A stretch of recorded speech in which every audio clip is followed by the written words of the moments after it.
Olá, meu irmão, olá, minha irmã. Como tem passado? Tudo bem? Tudo na doce paz? Tudo na doce paz de Cristo? Vamos tocando o barco, né? Fazendo a nossa parte, na certeza de que Deus sempre faz a parte que cabe a Ele. Vamos aos nossos arrazoandos sobre a lição 2 da nossa revista Betel? Esther, um espelho para o cristão de hoje. Nosso primeiro arrazoando é sobre o texto áureo da nossa lição. Lá nós temos o registro de que Esté alcançava graça diante de todos que a viam. O verbo ver aqui, neste versículo, tem dois sentidos. O que eles viam? Primeiro, eles viam o aspecto físico de Esther. Ela era linda, ela era formosa, ela era de chamar a atenção. Quão bonita ela era. Foi isso que fez com que, quando os eunucos saíram pela cidade procurando as moças para participarem daquele concurso de Miss, foi isso que fez com que ela fosse levada lá. Não é que ela estava lá, eu quero, eu quero, eu quero. Não. Eles passaram olhando e viram. É bonita. É virgem? Sou virgem. Então venha, vamos participar. Então ela alcançou graça, primeiro, por sua aparência.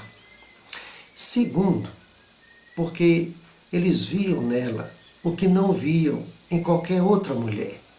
Simpatia, delicadeza, respeito, educação, aprovação.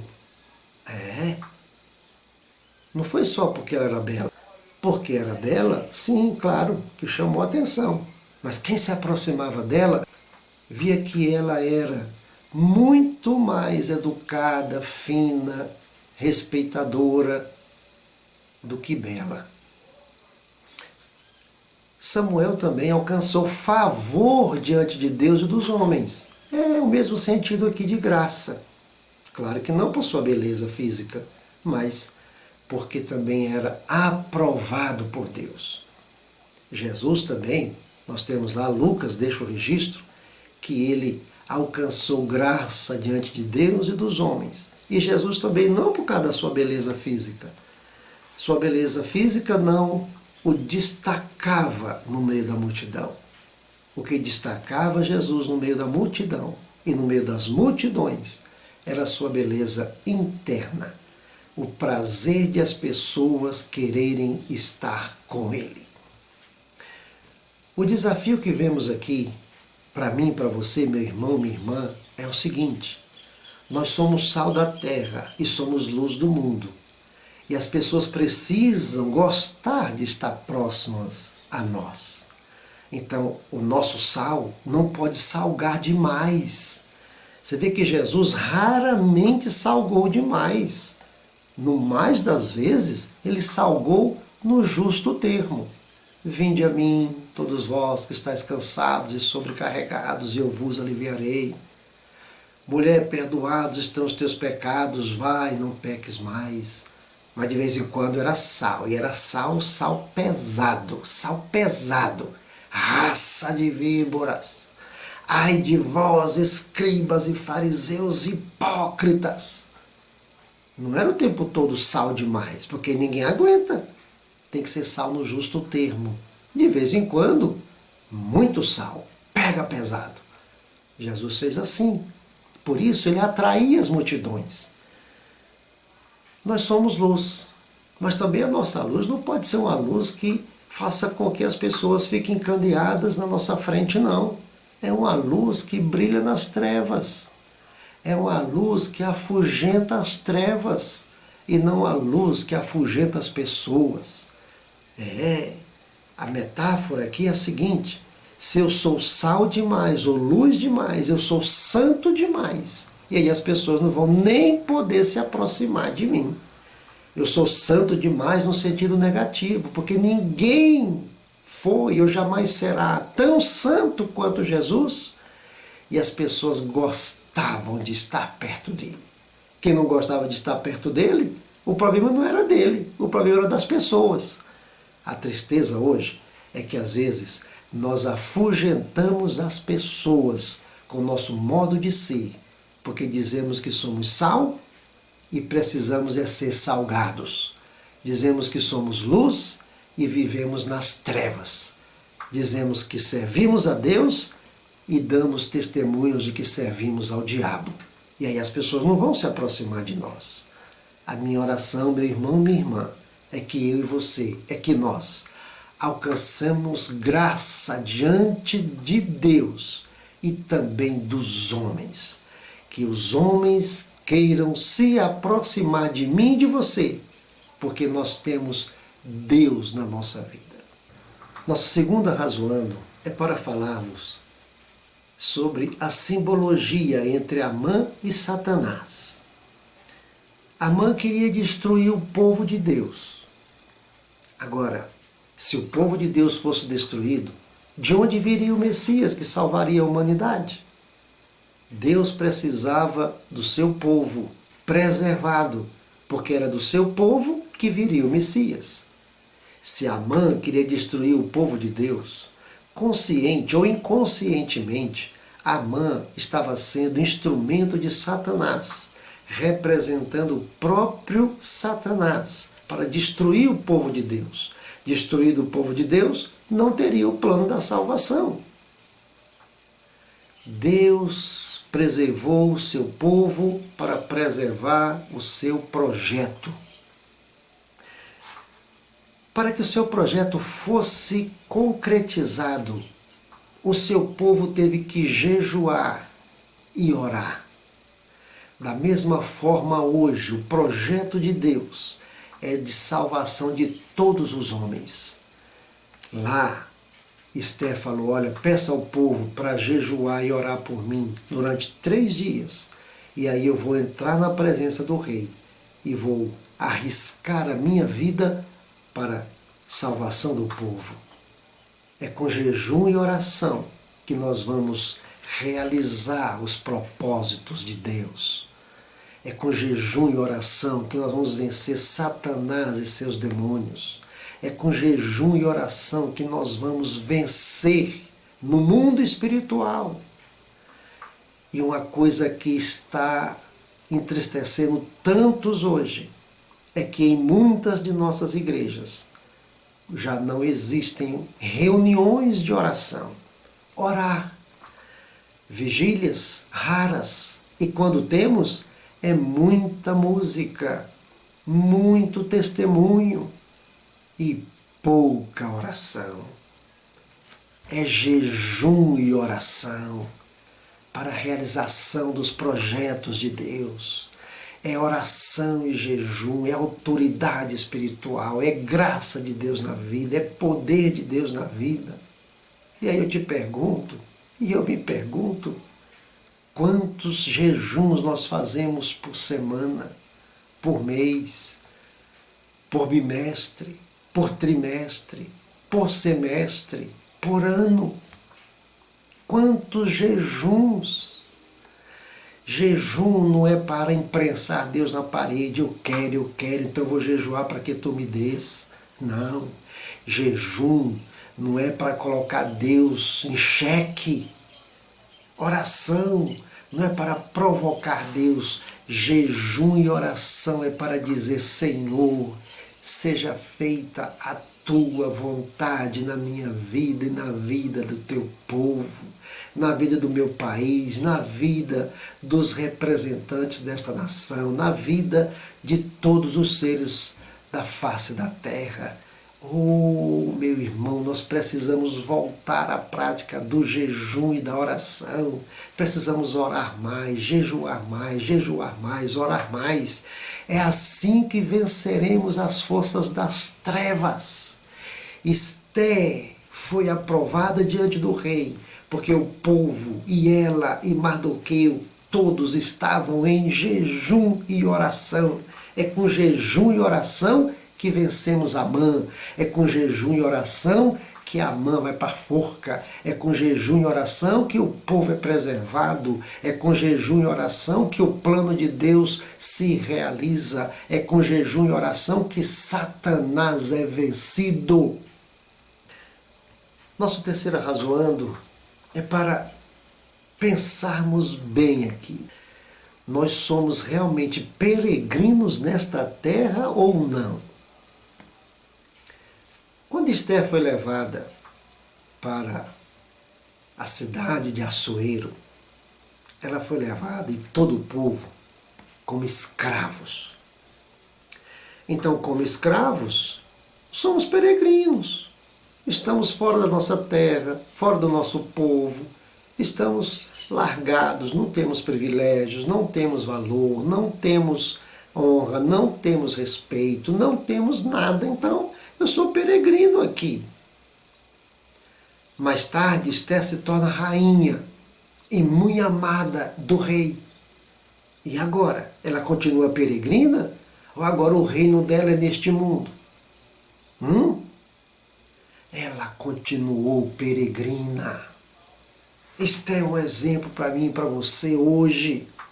Há muitos cristãos hoje que se julgam peregrinos porque não têm nada, porque não conquistaram nada, porque ainda não atingiram seus sonhos, seus propósitos, seus projetos. E aí então, sou peregrino aqui.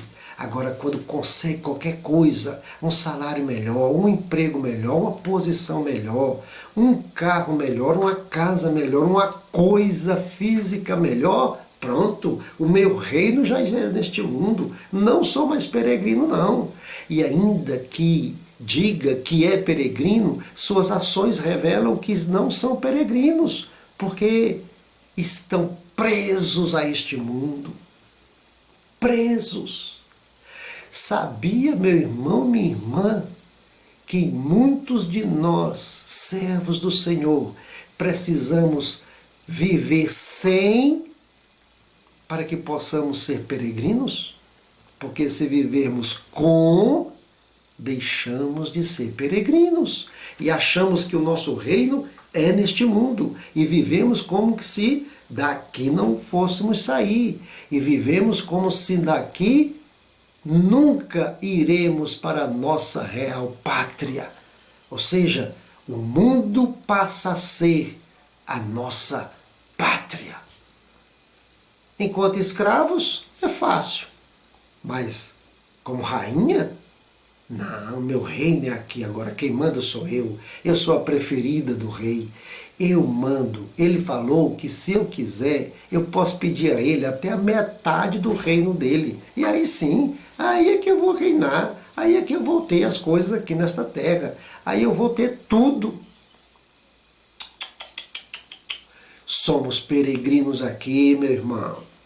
Somos peregrinos, tendo ou não tendo, comendo filé mignon ou ovo, tendo um bom emprego ou não, passando necessidades ou não, somos peregrinos. A nossa pátria não é esta. Nós somos cidadãos de Jerusalém celestial.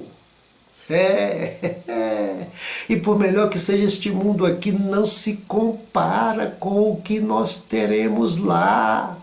Não se prenda neste mundo, meu irmão, não se prenda a este mundo, minha irmã. Nós somos peregrinos aqui. Um dia a trombeta soará e tudo isso aqui ficará. E nós seremos arrebatados ou ressuscitados e estaremos para sempre com o Senhor. O nosso reino não é neste mundo. Nós somos peregrinos aqui. Não se esqueça disso nunca. A grande rainha Esther, quando escrava, era peregrina. E como rainha preferida, peregrina. Nosso quarto arrazoando é para destacarmos uma verdade singular. Mesmo não aparecendo o nome de Deus, Deus aparece em tudo. No livro de Esther não aparece o nome de Deus. A palavra Deus não aparece. No entanto, Deus está em tudo. Na beleza da Esther, na sua simpatia, na sua obediência, na escolha que o rei fez a ela, na capacidade dela de ser aprovada pelos homens e pelo rei, na sabedoria dela de saber a hora de falar, na sabedoria de Mardoqueu, ao ensiná-la a falar na hora certa. Deus está presente em tudo. Olha, meu irmão, não é só quando acontece um milagre que Deus está presente. Não, no dia a dia, no trivial da vida, na rotina da vida, no nosso cotidiano, Deus está presente. De vez em quando acontece algo fenomenal, algo grandioso, algo inédito. Ah, então só agora foi que Deus apareceu? Deus está presente o tempo todo, nas mínimas coisas. Ele está presente. Eu preciso ter sensibilidade para perceber que tudo revela Deus. E Deus se revela em tudo. Está presente em tudo. Nos momentos mais simples da vida e nas horas extraordinárias da vida. Quando parece que não aconteceu nada de anormal. Por exemplo, a beleza física de Esther. Coisa normal. Há tantas mulheres lindas. É normal, sim. Mas Deus saiu dali? Não, Deus usou aquele normal para algo anormal. Deus está em tudo, na vida daqueles que têm aliança com Ele. Ah, vou fazer esse curso aqui, mas não recebi nenhuma revelação de Deus que é para eu fazer esse curso, então estou fazendo por minha vontade. É? Lá na frente você vai ver. Ah, eu fiz esse curso, foi porque Deus queria me abrir esta porta. Fiz esse curso, ou fiz aquele curso, porque Deus queria que eu tivesse este conhecimento. É, um parafusozinho que faltasse na engrenagem. O motor não funcionaria. Mas você tem aquele parafuso que você achou lá na beira da estrada. Ah, vou levar esse parafuso aqui, talvez não sirva para nada, coloca no bolso. Lá na frente o carro quebra. E qual é o parafuso que vai te tirar do prego? Aquele que está no seu bolso que você ia jogar fora. Foi por acaso? Nada é por acaso na vida daqueles que têm aliança com Deus. Nada. Deus está o tempo todo na minha e na sua vida, enquanto estivermos aliançados com Ele.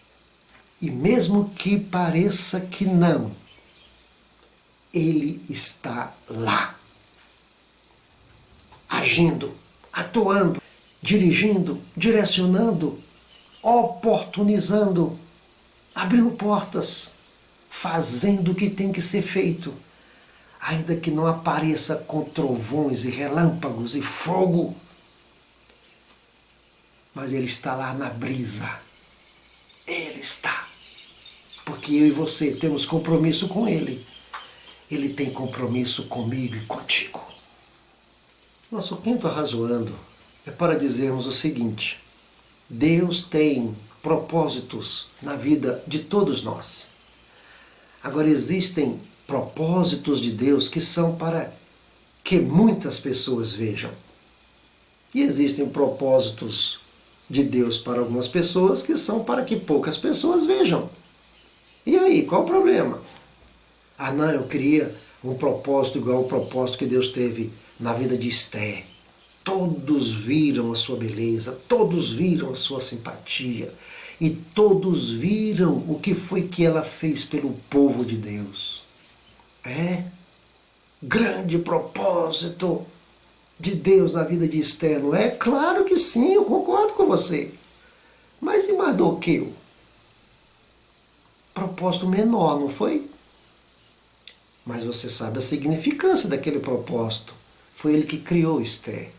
Foi ele quem orientou Esther. Mais tarde ele vai ser honrado também. Existem propósitos que todos vão ver e outros que poucos vão ver.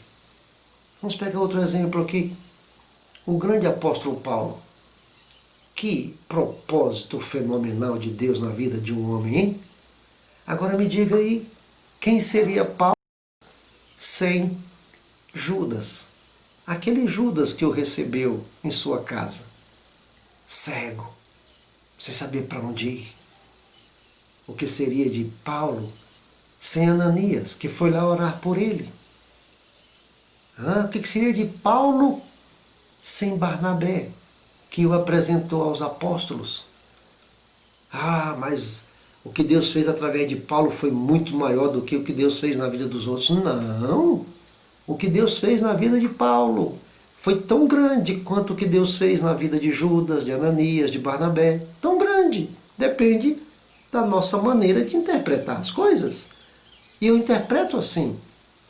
Há propósitos de Deus na vida de pessoas para fazer com que aquela pessoa seja muito vista. E há propósito de Deus na vida de pessoas que não tornam aquela pessoa ou aquelas pessoas um destaque. Por exemplo, um bom pai, uma boa mãe. Quem vai ver isso? Os filhos. Talvez algum vizinho, alguma vizinha. Pouca gente.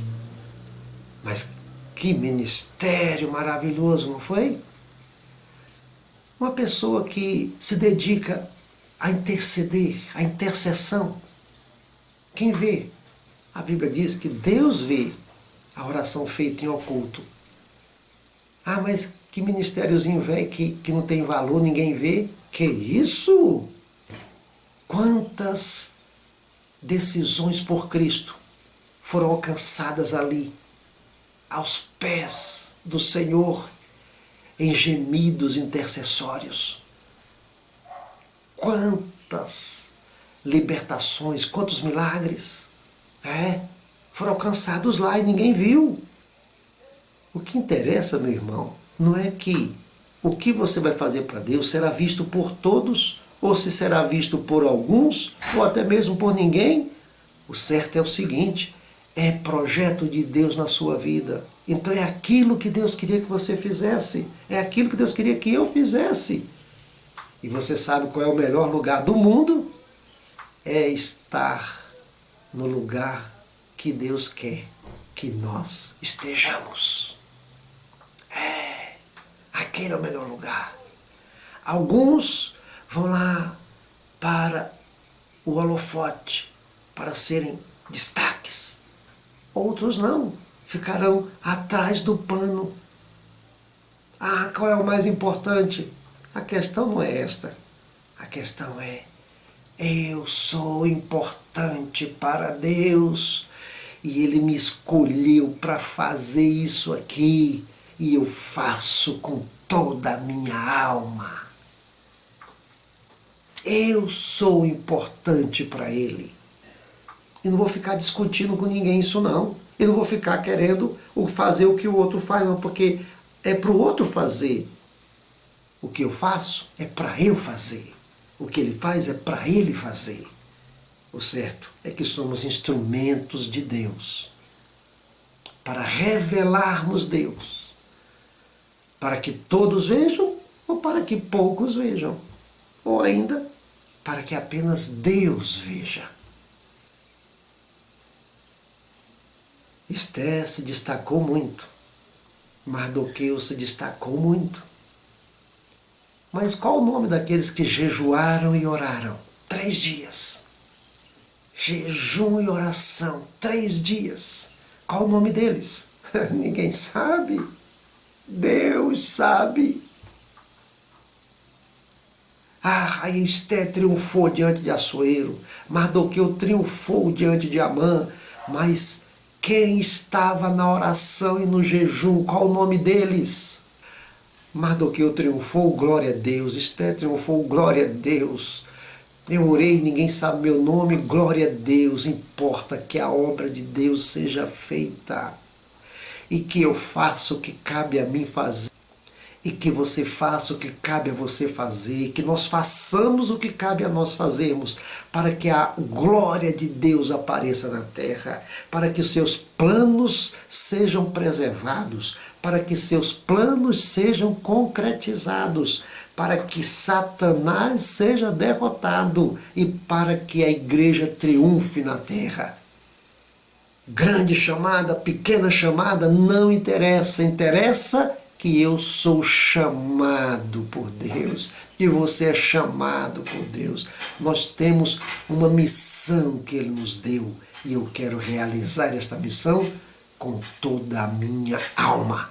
E se ninguém nesta terra me ver, Ele está me vendo, e basta isso. O resto é o resto. Que Deus nos ajude e nos guarde. E tenhamos Esté como exemplo, como espelho para nós hoje. E até aos nossos próximos arrazoandos. EBD Betel, querendo Deus.